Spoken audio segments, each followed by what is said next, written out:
My name is Michael Woods, and I'm the Social Media and Engagement Associate with Jubilee Housing.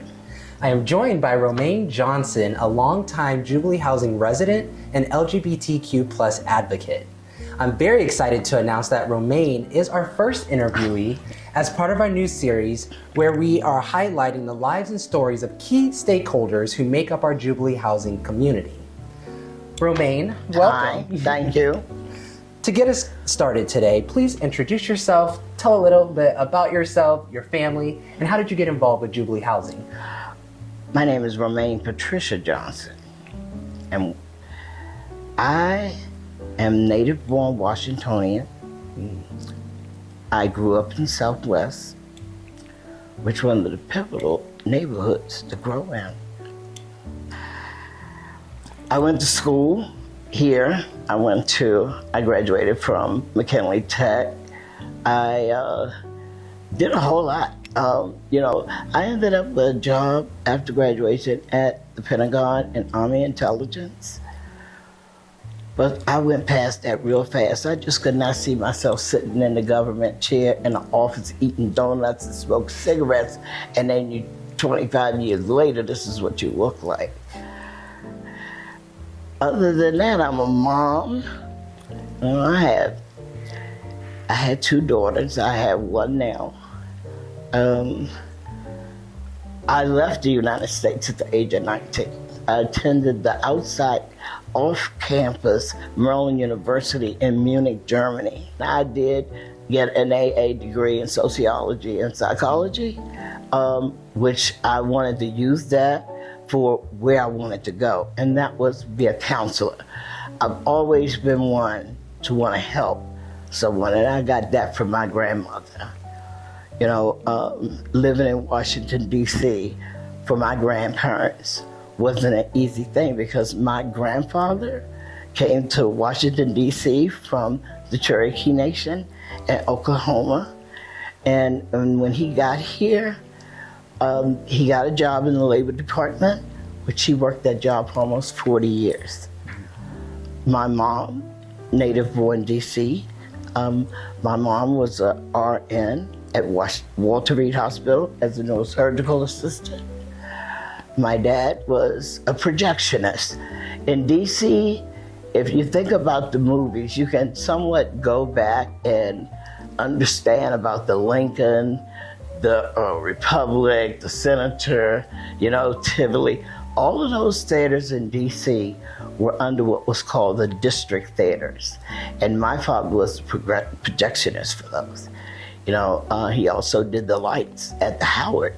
So I got to see a lot of singers growing up. D.C. was fine. D.C. was known as Chocolate City. Mm-hmm. Yes. And we didn't have what you have now. We always had villages because it takes one to raise a child. And that's what Southwest was about. So from Southwest to Northwest, how'd you find your way up here in part of Jubilee Housing? Well, we moved, and my mom moved to Georgetown. Okay. Georgetown was all black. Yes. What you see of Georgetown today is not what it used to be. Everybody knew everybody, okay? You had Greenleaf Rec Center in Southwest. We had the Boys and Girls Club here in Georgetown. And it was the life. I can honestly say that growing up as a child, I had a childhood. I had a childhood. I came from a two-parent home. And my father was a very strict man, and he was one of the reasons why I left and moved to Europe, because he threatened me. Someone saw me at the movies with a friend, and they went and told my dad, and I'll never forget that day. I'll never forget it. He sat down at that table and he said, Lillian, what I heard today, I'm not going to repeat. But if I find out it's the truth, I'm going to put it in the ground. Oh boy. Here we go. So my personal life, I feel, didn't really start literally until after my dad died. Because once my dad died, I didn't give a happy jack who knew I was gay. My mom told me whatever I was gonna be, to be the best. And that's where I went with my life. Always wanted children. Always wanted children, but I never felt that I needed to marry a man to have children. It's just so happened I met a guy in the Army and he was gay and he wanted some children. So we had these kids, you know. He wanted the Army not to know that he was gay. So we put on this whole life thing. That was a trip. But when I came to Jubilee Housing in 2013, I was at that time at a very, very low, dark place in my life. My daughter was killed in 2009, and I had to start all over again to be a mom. So when we got here to Jubilee Housing, my first initial interview, let me tell you, they had somebody from property management. They had somebody from resident. They had somebody there from maintenance. And I'm telling you, that whole table was about bringing you in to their community. And I felt I'm gonna be okay here. My wife and I felt we're gonna be okay here. So yeah, you said that you have been married to your wife for how long? We're coming up on 15 years of being married, but we've been together almost 22 years. Tell me, Her what's name, your secret to a long-lasting relationship? We are so different. When you meet Bernice, Bernice is this quiet, very reserved, sweet person. I am literally the whole tsunami, okay? Bernice and I are so different. I mean, they say opposites attract. I'm telling you, we are so different in everything. Everything. You know, she was a great person that came in my life. You know, with my grandsons, still raising them too. But she is, oh man. Y'all don't want to know, because I stay in trouble. If I didn't have her, I'd probably be homeless, because I use the rent money to buy some clothes. In June 2015, the Supreme Court ruled that it is a fundamental right for same-sex couples to marry as opposite-sex couples. Aside from being able to legally marry your wife, what did that law's passing mean to you? It meant they could get out of my damn business. That's what, you know, come on now. Who made you judge and jury? That same man that walked that desert for you, he walked it for me too. So who gave you the right? So I've always, been openly gay. After my dad passed, I told everybody in the world I'm gay. My girlfriend Donna said, you are the only person I know who loves to be gay. You're right. You know, I'm an individual. I have my own makeup, you know. Of course, you know, some of the dark side to that is a lot of people say a lot of things about gays. You know, you're labeled before anybody actually knows the person. And I fought that. And a lot came into play by 1980 when our country was hit with GID, Gay Immune Deficiency Syndrome. I immediately got on the bandwagon with Whitman Walker, which was one of the top agencies in DC for gay white men. We had nowhere to go for our gay men. our transgender, queer, crazy, whatever you want to be. Why does it have to be a label? 2015 was like that surge, Wall Street. When they said it was okay, baby, they had the lines coming out the courtroom, to get married. Because we felt that we should have the same things as what you consider as a non-gay couple. I should be able to get my wife's Social Security if she died. I should be able to do whatever I want to do and not be judged. But people judge you undercover. And I snatch their cover right off because I do not let you make me feel inferior. Get a grip, because we've been here. We're still here. It's more here than you realize. It's more residents than you realize. But you know why? They're closed mouth. Because they don't want to be judged. But we got our own little circle going on. We got our own little thing. But I am not afraid to stand in front of anybody and tell them, first and foremost, I'm a black woman and I'm strong and I'm going to do diligence for whatever it is. You can't take me down. You don't have to do a whole lot to take Romaine down, and I will fight you. But I am so glad to know that Jubilee Housing has taken this project on this year. Everybody need to know that you can get housing here, regardless of who you are. I used to be with a group called ACT UP. Yeah, I was part of that group.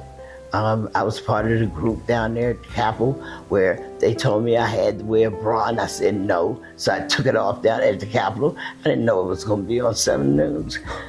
But my mom saw it. She said, what are you doing? But that's me. I stepped out there. But going back to 80, when we got hit with HIV,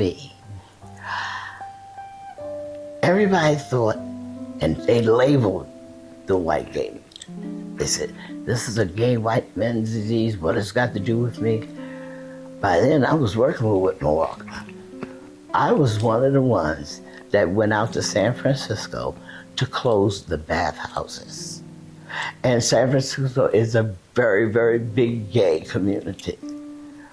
But we just could not get that message to them. But what did they do? By 1983, our white gay men got together and said, oh no, you're not gonna lock this disease on us. And they did something about it. And that's why they were able to start getting that federal money and everything. So I'm going like, hey, we need to do something for the women. White, gay, purple, or whatever. So we came up with Women's Initiative, where we were working with black women that were infected. We did a lot of education, a lot. It took me to a whole nother place in the world, another travel.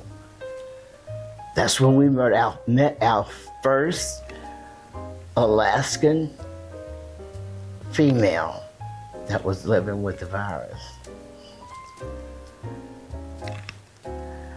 It's hard.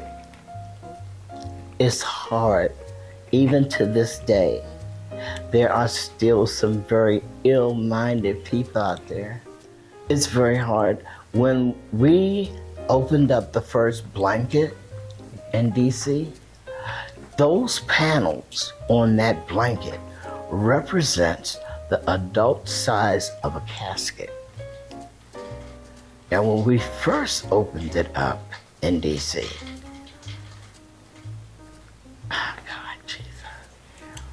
oh, it's like,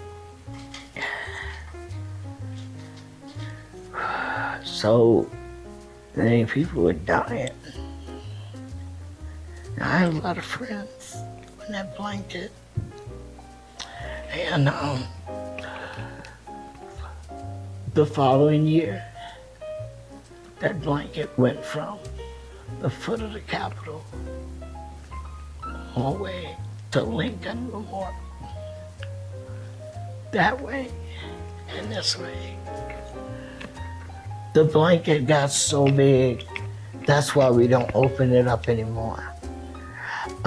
We had to find a place to have it stored, which we did get an Air Force base in Texarkana. They had shut down the base and they allowed us to use the hangar, which is like about 20 football fields. Yeah. And then with the way you can design your own panel with everything, whatever you want on it. And of course, unfolding and folding and pictures and everything, it started to fall apart. So we don't open it anymore. But what we do is we can call down to the office and they will put on loan to us a piece of the blanket. Because that's what you're representing Gay Pride Day. So we want people to see, this is real. That's a real dead person. And we are still fighting to this day. Even though I got a girlfriend and it's almost 40 years and she's still living, okay? So that part of that whole scene, that was another notch in your belt, and you had to move forward from that. I have always tried to encourage women that I know, to be open, ask those questions. So what advice would you give younger LGBTQ plus individuals who are navigating their identities and seeking acceptance in today's society? That's a hard question to answer. Because even though they're young and they're gay, they don't listen. They don't listen. They are your average young people. Because our young people decided they were just going to do what they want to do. And unfortunately, they still are. So if I get a young person that wants to talk to me and ask me, where can I go? Are there anybody, others out here like me? Oh, yes, it is. And there's a whole community out there for you. But you got to start taking care of yourself. If I had a young gay person in Jubilee Housing that came to talk to me, I would definitely make sure I give that child some resources off the bat. I don't need your parents' approval. I can send you here and you can get whatever it is you need. If you want to go to another school because you're being harassed, that can happen. All of these little laws that's been passed now since 2015 has been a definite benefit to our community. So for those who consider themselves allies, what are some suggested ways that they can help make this country more equitable, safe, and welcoming for those who identify as being part of the LGBTQ plus community? That word allies, I think it needs to be removed, because you can bet that there are what's considered straight people out here. They get these programs and they get these grants and they think they're doing it for you.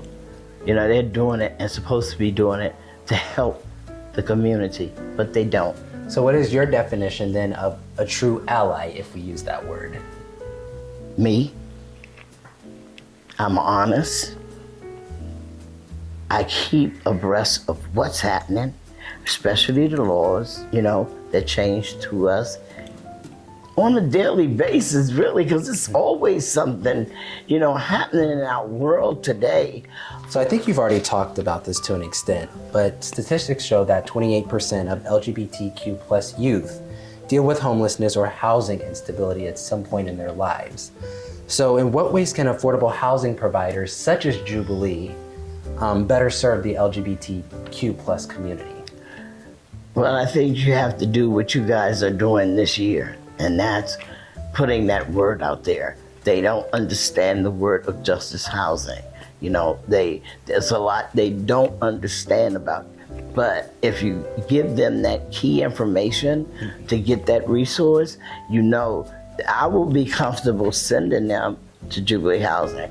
I can't tell you I would be comfortable sending them, over to Columbia Heights. I can't say that I would be. I know that if I put them in touch with someone here, as far as housing is concerned, I know that it's going to be looked at. And they're going to get all the help they need, not just from the fact they got property management.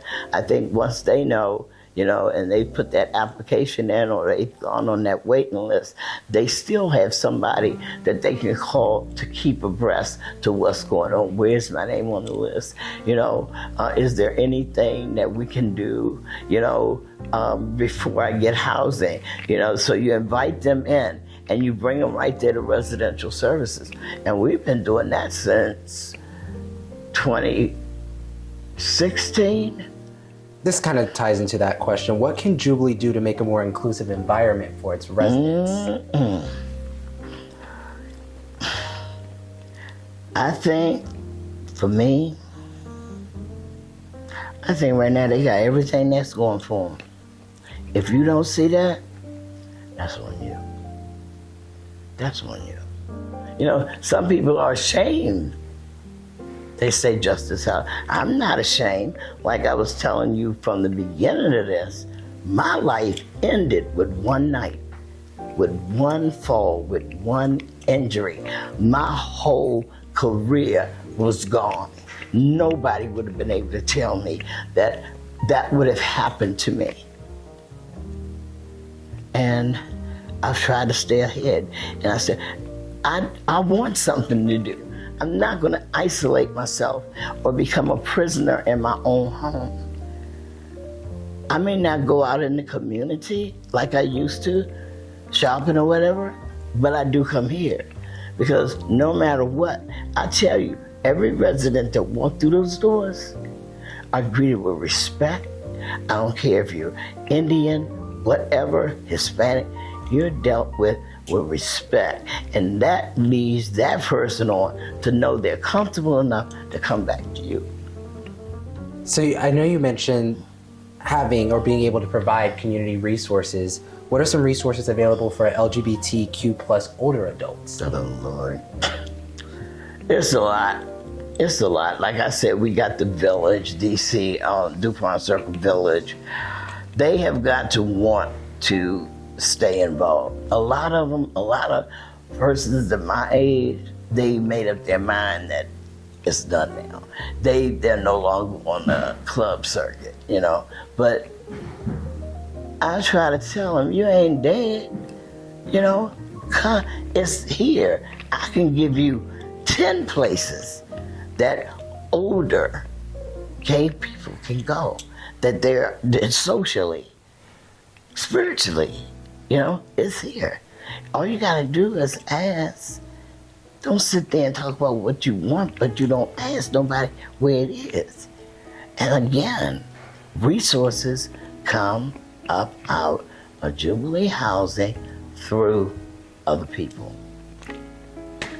So this one is gonna be a fun one. Okay. So, how do you plan to celebrate Pride Month? Well, normally, I used to go to the parades. But like I said, the atmosphere has changed. You got too many youngsters out there. I'll sit home and look at the parade on TV. And Bernice and I will drink wine. And we turn on Motown on YouTube. And we dance and we enjoy each other. And we have friends that come over. Yeah. And I take over the whole courtyard. You would believe some of my neighbors, when they hear the music on, they say, hey, Miss Johnson. I'm going like, oh, hey, girl. So, I feel that what I do is a benefit, and I feel like I am a benefit to Jubilee Housing. They don't have to worry. They can call me. I think that's a wrap. All right. Thank you so much for being a part of this, for sharing your story. I enjoyed getting to learn a little bit more about you. Thank you, and thank you for having me. So the Fair Housing Act provides protection from sex discrimination, including sexual orientation and gender identity.